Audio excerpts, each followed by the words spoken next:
Professor Richard Evans first asked me to give a lecture a couple of years ago, and he asked me to talk about the early Royal Society.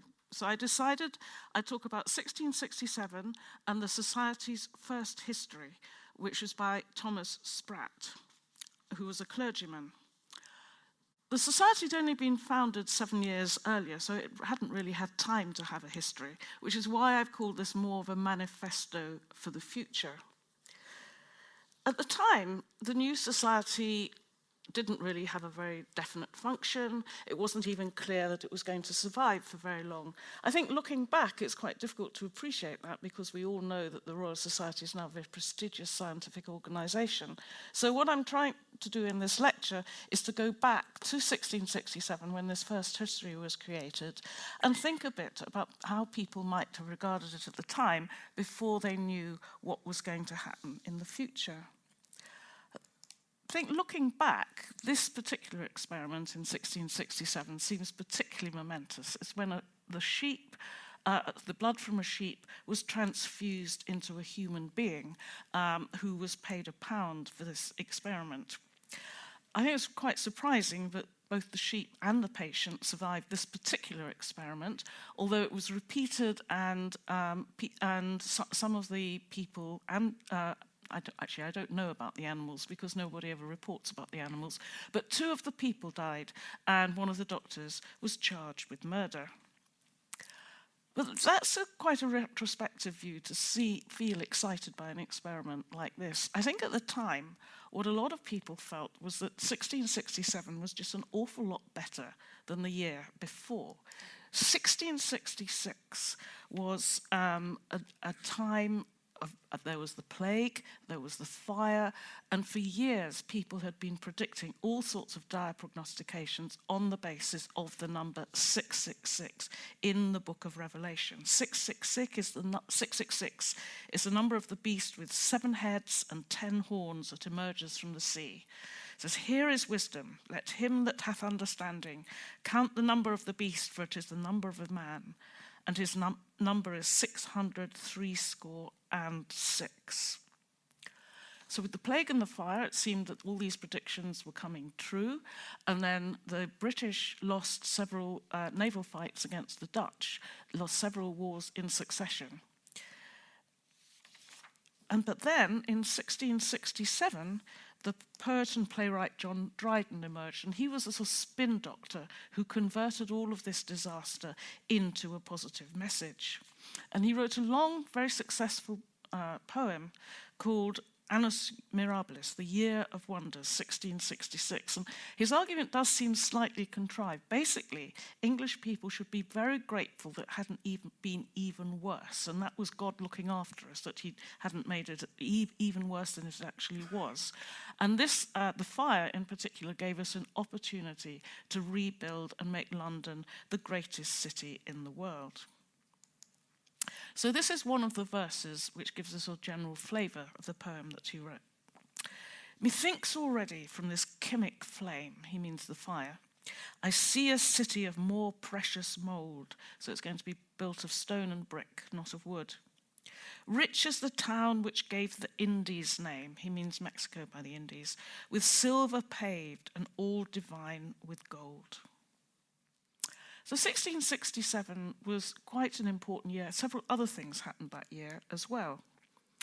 So Dryden's title, Annus Mirabilis, is often given to the year that Isaac Newton spent at Woolsthorpe, where, according to the Newtonian mythology, he made the great discoveries that laid the groundwork for the whole of his future career. So on the left, you can see a 19th century, very imaginative reconstruction of how he carried out one of his experiments in optics. And so one of the key points about this particular diagram is that you can see that the spectrum is an oval rather than a rectangle, and that was something quite important.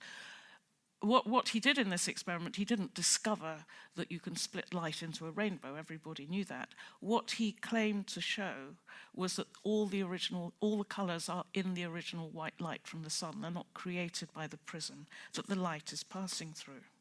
And then on the right, you can see a commemorative stamp of his great book, the mathematical principles of natural philosophy. You just read it backwards.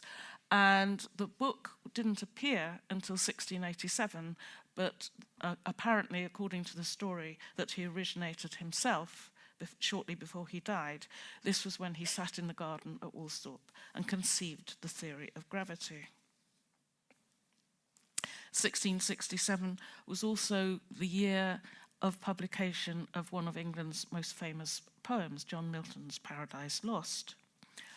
And it was also the second edition of another very famous book, Robert Hooke's Micrographia. It had first appeared in 1665, and by some miracle, the plates survived the fire and the plague. And there was a new edition in 1667 that kept Samuel Pepys was so excited about it, he stayed up all night reading it. And you can see at the top, on the right, there's a cross-section of cork. And this is where Robert Hooke first used the word cell, which is now a very common word in biology. This is where it appeared. And then underneath that, you can see a flea. This is one of his most famous drawings that he made under the microscope. But the book that I'm going to be talking about is much less famous, Sprat's History of the Royal Society. It's quite a strange book. It does include some history, although, as I said, the Royal Society was only founded in 1660, so there were only 7 years of history to include. But mainly, it's a description of how, or a claim of how marvellous the Royal Society is, or was going to be in the future, and why everybody should pay tribute to it. It reminds me, in a sense, because it's not really a history book, it reminds me of one of my famous quotations by the Danish philosopher Søren Kierkegaard. And he said, life can only be understood backwards, but it must be lived forwards. And for me, as a historian, that encapsulates one of the major reasons why I personally think history is an important subject to engage in. One of my aims is to look at the past and understand from that how we've reached the present, but then the whole point of doing that is to improve the future. And Sprat used a similar sort of strategy when he was writing the book. So the first part describes how the society started, at least his version of how the society started. And then there's a long section reproducing some of the research reports, which he feels to be the most important.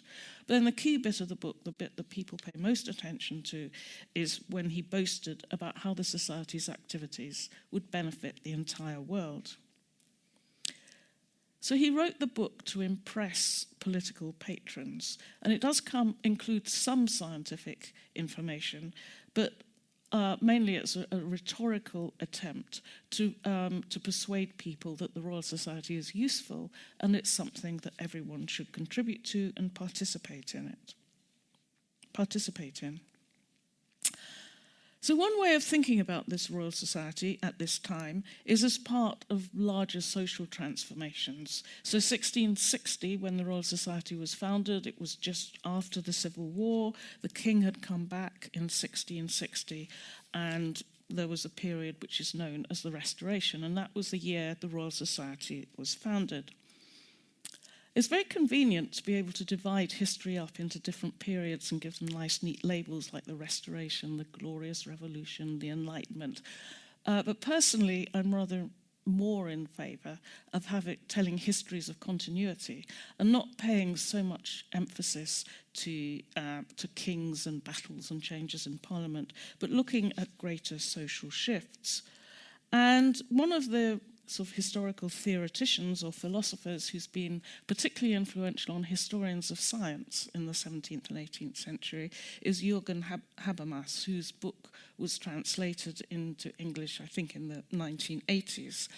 And the fundamental thesis that he puts forward is of a slow transition from a previous way of life in which there was very stark separation between the state and the people, or between the king and the people that were being ruled, into a more democratic system, more like the one that we have today, where there's a formation of something which he calls the public sphere, which counts as things like public opinion as expressed in newspapers, greater control over parliament, people can express their opinions in societies and theatres and media like that. And for me, the Royal Society appeared as an important part of this process of generating a public voice. So Parliament, in 1660, the king came back, but there were continuities with the past because the king had less power than he had done previously, than his father had done previously, Charles I, because there was the legacy of the puritanical regime, and Parliament now exerted far more power over the monarch than it had in the past.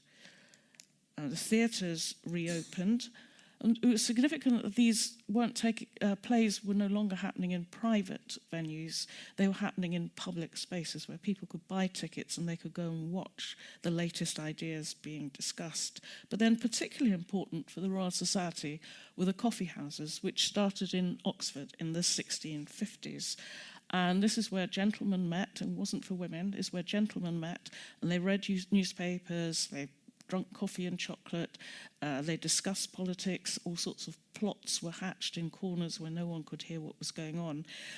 This particular picture is a coffee house called Lloyd's, and that's where the Maritime Insurance Company was founded at the end of the 17th century. And King Charles, was so worried about what he saw as a threat to his monopoly that he tried to have them closed down, but he was unsuccessful.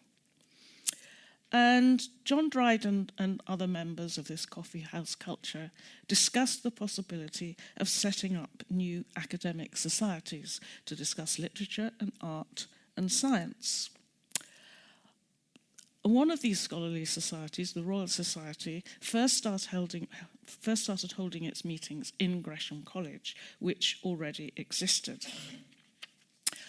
Sprat wanted to tell a story of sudden birth. He wanted to flatter the king, and so he wanted to create a sort of mythologized version of the Royal Society's history that brought it into existence very suddenly out of nowhere in 1660 when the king came back. So I'm going to tell you his version of what happened. So in 1660, a group of experimenters who had been confined to Oxford while the king was away came back to London. And particularly important was Christopher Wren, who you can see on the left. He's most famous, obviously, as the architect of St Paul's Cathedral. But this was before the old cathedral had burnt down. So at this stage, he wasn't an architect. He was most famous as an astronomer. He was famous for his map of the moon. He built a transparent beehive. That was his first architectural venture. He measured magnetism, carried out animal experiments. And then some of the people who came with him, I've represented by pictures of what they did, because I think it gets to a point where men in wigs all look pretty similar. So on the top, that represents Thomas Willis, who was the first person to carry out dissections of the brain and show how important that is for thought. And there's Robert Hooke's microscope. And this is the air pump, which is said to often called Robert Boyle's air pump. But actually, Robert Hooke played a very large part in it. And the idea of the air pump is that this is a glass globe, and all this machinery is to suck the air out of it. So you've got a near vacuum inside the glass globe. So according to Sprat, in 1660, a lot of these experimenters all came back to London. And Wren is particularly important in this story because he became the Gresham Professor of Astronomy. So his friends came to one of these Gresham lectures, rather like this one, and they met in his rooms afterwards in the college, and they decided to form a scientific club.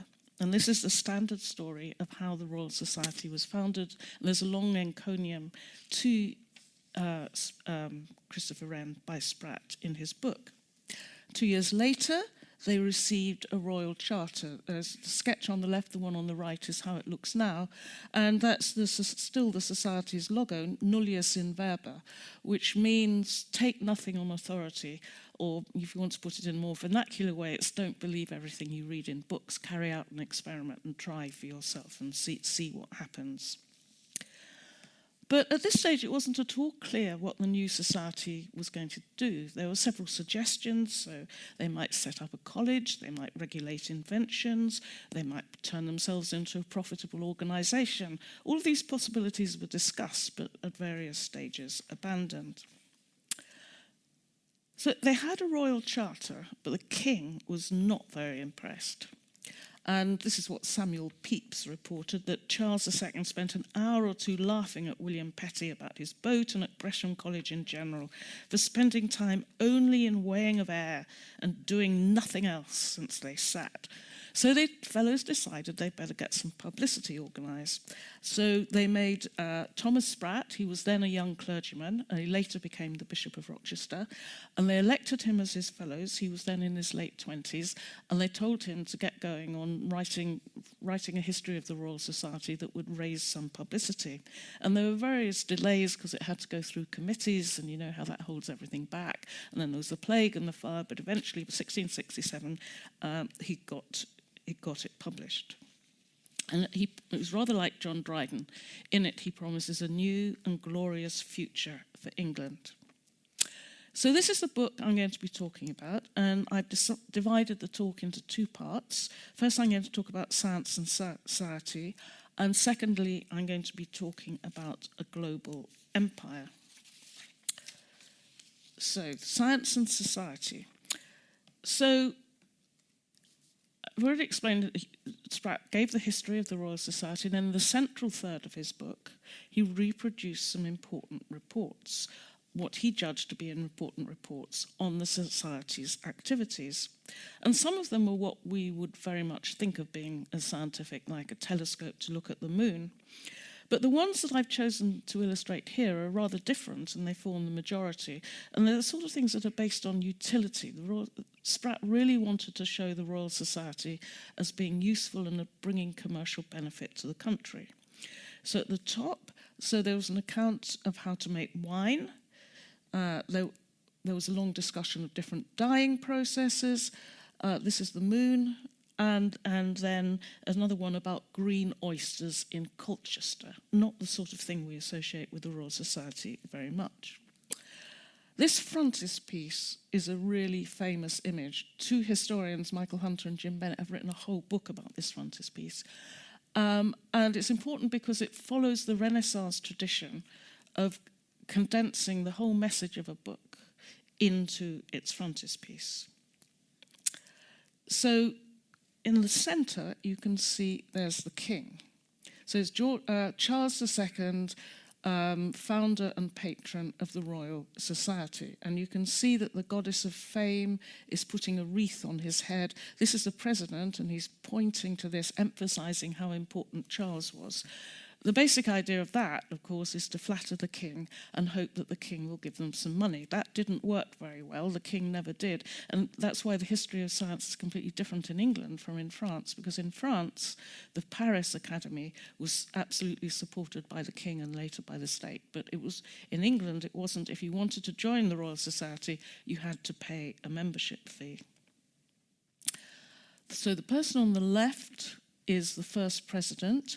He was called William Brunker, and if you happen to want to work out what 4/pi is, he's provided a very neat formula for you. The man on the right in the picture is by far the most important one, and that's Francis Bacon. You can see he's got his Lord Chancellor's purse and his ruff because he was dead by then. He was of an older generation. And on the bookcase on his left, they've got some of his books. And there's a poem at the beginning of the book by Abraham Cowley, and this pays tribute to Bacon, and it uses religious imagery, and unlike a modern scientific text, there's a lot about religion and about Christianity, to be more specific, in this book. So Bacon rescued the fellows from the wilderness, from these and all long errors of the way in which our wandering predecessors went. Bacon, like Moses, led us forth at last. And Bacon effectively became sort of like a patron saint of the Royal Society, and his name was constantly evoked for the next 2 or 3 centuries, and this notion of a Baconian method is still very important. So he was originally an MP while Elizabeth I was the Queen, and then when James I came to power, he was knighted and he became the Lord Chancellor. But then there were a lot of political scandals, so what's new? He was accused of corruption, what's new? And he lost his job, but it seems to have been part of a put-up job and he was the fall guy. And he went off into the country and continued the project that he'd already started to write a 6-volume book called The Great Instauration. And the idea of that was that it would revolutionize how knowledge was established. He was particularly famous for the aphorism, knowledge is power. And he never actually said that in so many words, but the nearest he came to it was at the introduction, the prologue to The Great Instauration, which is almost the only bit he finished. And he started out by saying he wanted to revolutionize philosophical methods. He said, a way must be opened for the human understanding, entirely different from any hitherto unknown. So he wants to revolutionize knowledge, but he also wants power, in order that the mind may exercise over the nature of things the authority which properly belongs to it. So he also wants control, not just knowledge, for its own sake. The only complete part that he published was the New Organon, and that was meant to be a substitute, a replacement for the Old Organon, which had been written by Aristotle, and which was still very much in use in the universities. This is an edition from 1640. It was still absolutely on the syllabus in the universities, particularly at Oxford. Bacon's central argument in the New Organon was, instead of relying on logic and tradition, philosophers should make observations of the natural world themselves, and they should build up their theories by induction, rather than starting from premises which might or might not be correct. You start from what you observe and you build your theory up by induction, the empirical method. You can see this is the frontispiece of the book. So it says Francis Bacon, Verulamum at St. Albans, and he was the Lord Chancellor. And you can see here, these are the pillars of Hercules. And again, like the other book, this frontispiece summarizes the whole argument of the book, so it's worth paying a bit of attention to. So these are the pillars of Hercules, which mythologically stood between Spain and Africa at the Straits of Gibraltar. And he's shown these ships going backwards and forwards across the Atlantic. And the basic message is that if you travel across the Atlantic to new places, you're going to find new goods, new information, and conversely, you're going to be able to bring back lots of stuff. As well as discovering new lands, you're going to benefit your own country. And it's also sort of metaphorically, because it means going out beyond the Mediterranean, he's saying you should have the courage to leave the safety of all the classical knowledge, the Greek and Roman knowledge of the classical world, which resides in the Mediterranean. So it's a sort of message that works on 2 levels. And this little tag at the bottom is a quotation from the book of Daniel. And it says, many will travel and knowledge will be increased. So this emphasis on travel was very important for Bacon and also for the early Royal Society. A lot of Sprat's book is asking travellers or people around England to collect as much information as they can and send it back to London to be sort of digested and processed. So like all these early scientific texts, there was a significant religious component. And Robert Hooke put that very well in his own book, The Micrographia. He explained that Bacon had taught in the New Organon and the Great Instauration, Bacon taught that our minds and our senses are imperfect because of the fall in the Garden of Eden when Adam bit into the fruit of the tree of knowledge of good and evil. He says, even the forces of our own minds conspire to betray us. Remedies can only proceed from the real, the mechanical, the experimental philosophy. So our minds are full of preconceptions and inherited ideas, what Bacon called the idols, and we've got to get rid of all of those and just go on what we can see. And Robert Hooke was extremely important in the early Royal Society. He was the Gresham Professor of Geometry. He was the curator of experiments at the Royal Society. So his task basically was to lay on experimental entertainments every week for all these rich fellows who didn't really know very much but wanted to be amused at the meetings.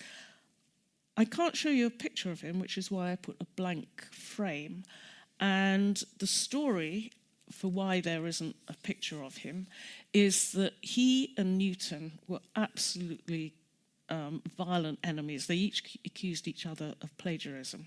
And when Newton became president of the Royal Society, he decided that he was going to have pictures of all the fellows put up in the hallways. So he got his own picture there, and then he got everybody else's. And apparently it was at this stage in the process that Robert Hooke's portrait disappeared, and one hasn't been found since. So Sprat's book is very, very Baconian, and he keeps emphasizing the importance of the new Baconian method of experiment, how revolutionary it is, and how different it is from the academic logical methods practiced in the universities, because, of course, there wasn't a university in London. There was only one in Oxford and one in Cambridge. And he constantly justifies the Royal Society's activities by saying it won't harm religion, but it will be valuable for improving people's lives. And if you look at this frontispiece, you can see there's loads and loads of instruments all over it. And on the bookshelf on the left, there's books, but the instruments are on top to show that instruments are superior. And we're very much used to thinking of scientific instruments, and that was a concept, a term that didn't exist in the 17th century, because instruments were developing from previous artisanal practices. So there were three types of instruments: the mathematical, optical, and philosophical. And each of them are shown here, and I'm going to describe what they were. And they were each made in separate places, and they were each originally used for different reasons. So I'll start with mathematical instruments. Mathematical instruments were the sort that measure. They don't have any effect on the world about them, but they measure lengths or heights or time, and they're the sort of instruments that are used by navigators or surveyors or builders. So Robert Hooke made a new kind of pendulum clock. I've shown you where it is on the picture, and that's to measure time. A new kind of pendulum clock wherein the pendulum moves circularly, going with the most simple and natural motion, moving very equally, making no kind of noise. That's Sprat's description. Or another type of instrument that's shown there is these glass spiral thermometers. So these were the sort of mathematical instruments that Hooke and others were making at the Royal Society. The second category of instruments is optical instruments, and they originated in optician shops, people who made reading glasses and magnifying glasses. And unlike mathematical instruments, they don't just measure. What they do is reveal things that you couldn't see before. So microscopes reveal the very small, telescopes reveal the very, very large. And so in this picture, you can see here, that's the large telescope that was built at the observatory at Greenwich. Sorry, no, it wasn't at the observatory. It would later be in the observatory at Greenwich. And Hooke worked on all these types of instruments. He worked on telescopes and he worked on microscopes. So I'm going to show you some of the pictures that he produced. This is the last plate in Micrographia. And he's boasting about the new telescope that he's just invented. And you can see at the top, here's his picture of a crater on the moon.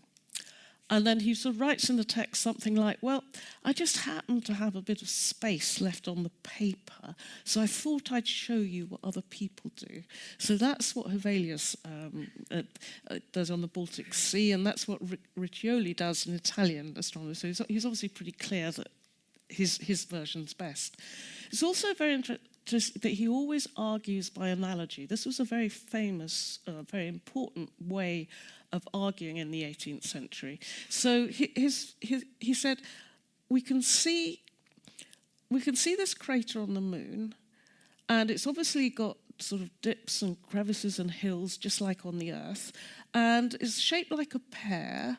So that suggests perhaps it's sort of fertile. And by the time he's finished, he's imagined that it's got a little, what he calls a little grass coat growing on it, like the grass coat on Salisbury Plains. And he also speculates about gravity as well.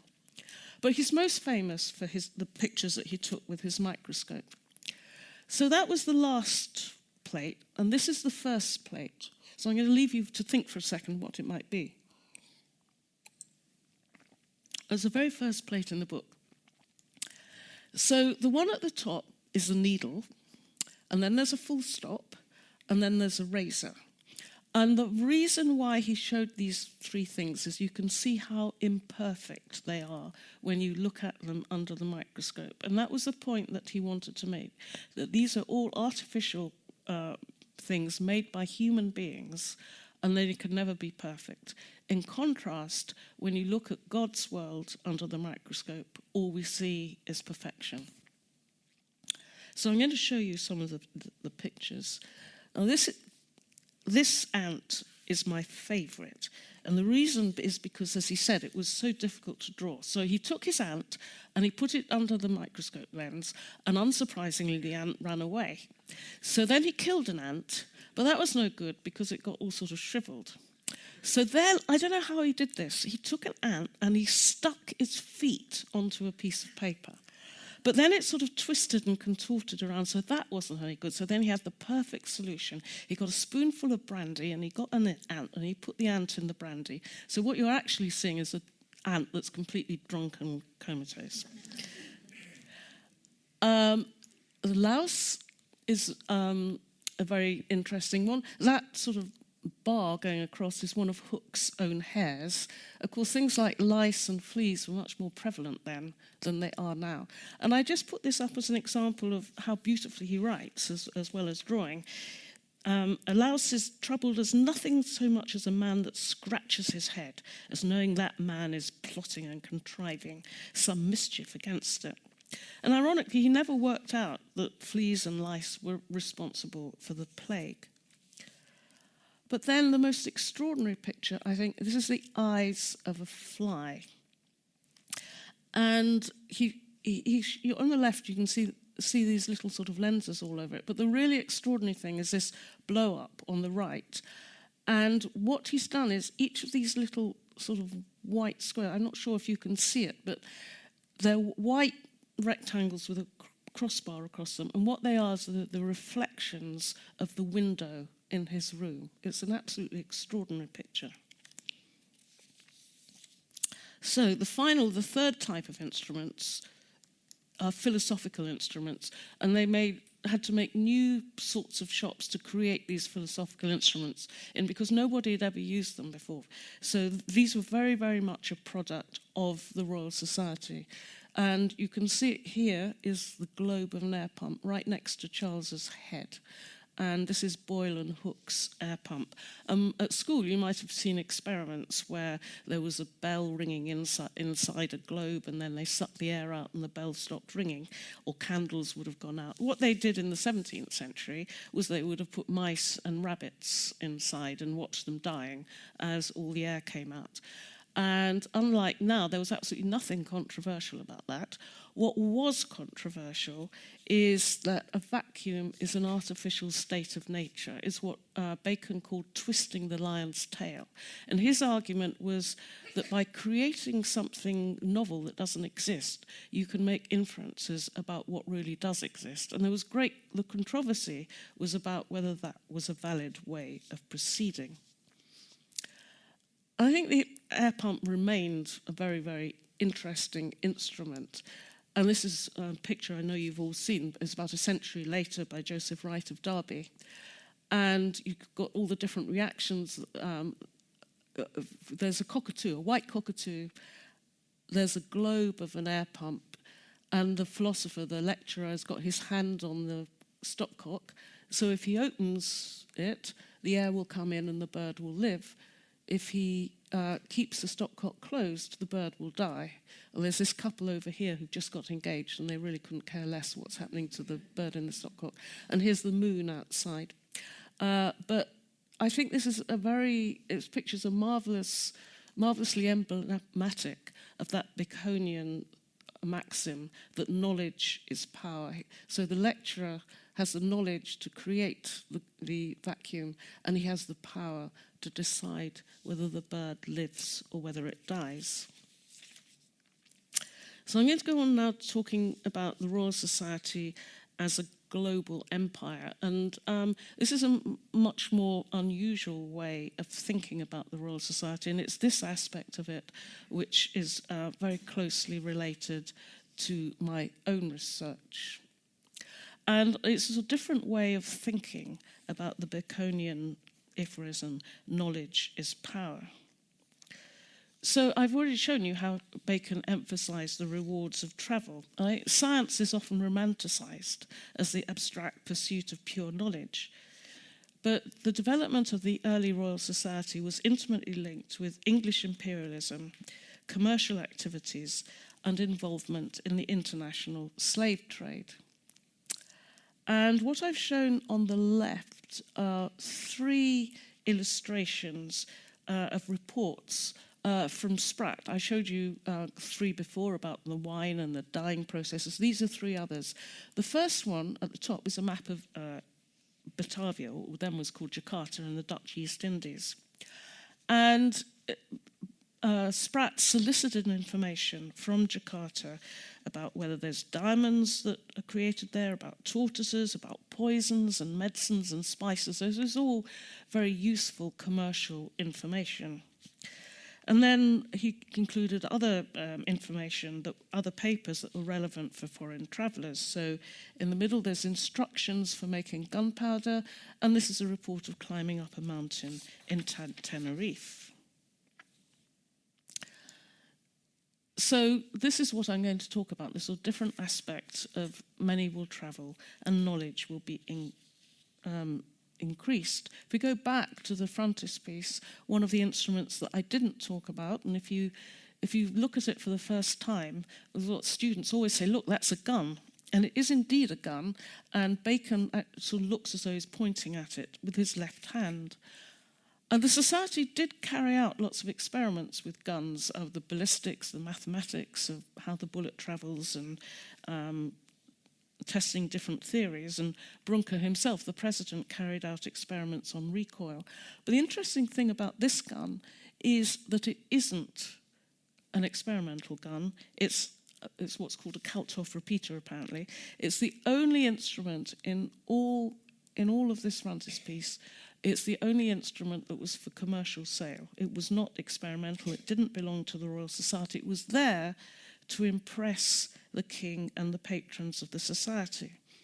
Guns were obviously a symbol of power, but they were also a unit of commercial exchange. They could be used as diplomatic gifts, or in Africa, they were often used for buying captives and enslaving them. So the going rate was roughly 1 gun per African person to convert into a slave. The frontispiece also shows that sort of triangular clock. And this was designed by the Royal Society to measure longitude. There was, in the 17th and 18th century, there was a lot of emphasis on finding means of measuring longitude. And that wasn't just abstract interest in measuring the globe. It was because longitude was needed for ships that were going on commercial voyages. And the Royal Society filed patent rights on this clock. And to test it, they didn't send out a scientific expedition. They sent it out to West Africa with the King's army, who were fighting the Dutch. So this wasn't an expedition, it was an armed warfare to seize territory and consolidate English trade in gold and in enslaved people. And then there's this part of Sprat's history that people very, very rarely comment on. So when he decides describes the Royal Society's twin sister that was founded in the same year.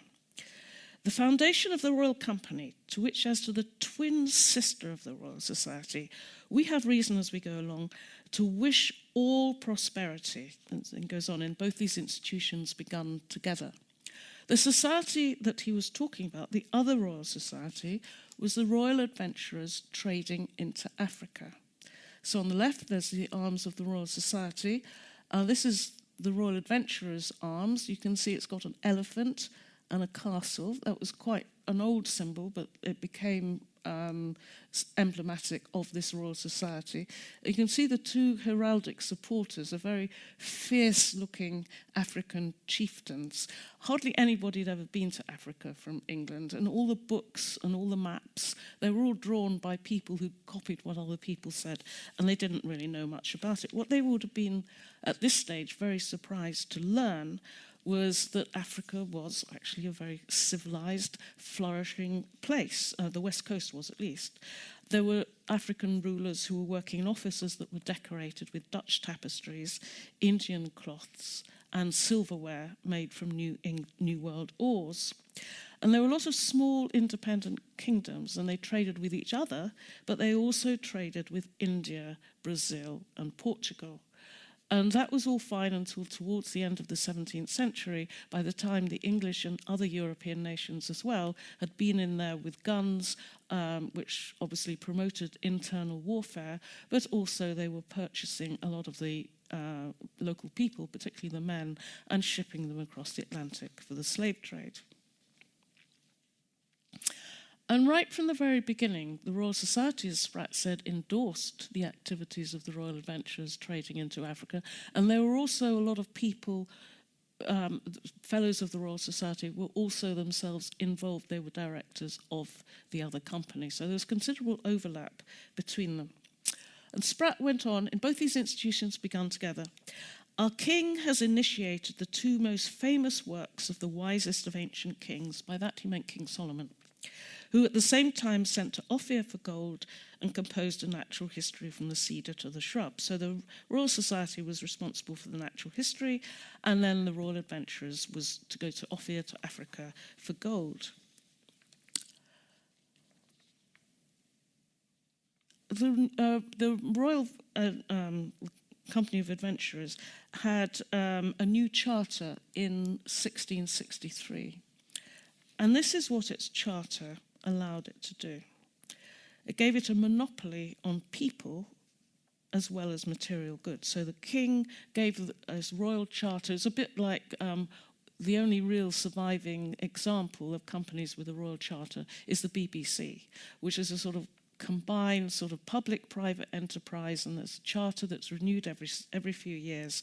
And so the Royal Society and the Royal Company of Adventurers Trading into Africa, they were early examples of this new type of public-private enterprise.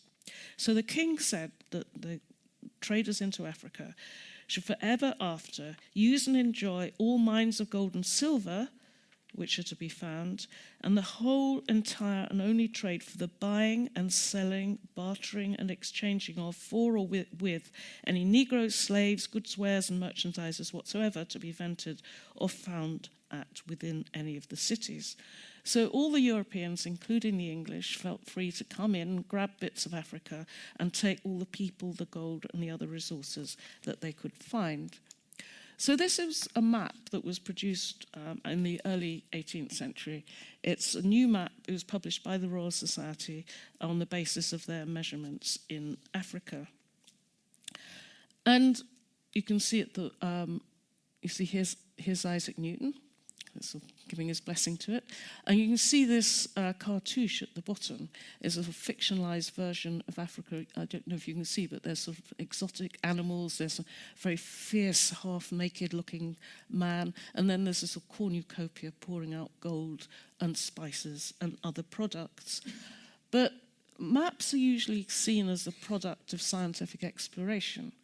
But like most maps at the time of the continents, there were lots and lots and lots and lots of things labelled around the coasts, because that's where people landed. The inside was very schematically labelled, and you can't really see on this map, but it's the parts inside aren't labelled according to the people who live there. They're labelled according to the products that European people can take. So along this bit, you've got the Gold Coast, the Slave Coast, the Grain Coast, the Ivory Coast. So it's all based on material goods. And all these little places around the edge, they're all mostly where European forts were based. And England's main fort was this one. It was called Cape Coast Castle, and it was on the coast of Guinea. It was opened originally as a Swedish trading company, then it was taken over by the Danish, and then it was taken over by the Dutch, and then in the wars between Holland and England, England captured it, and it remained under the power of the English. And it looks like a very, very strong fortified castle. It's actually not. It's fairly sort of flimsy.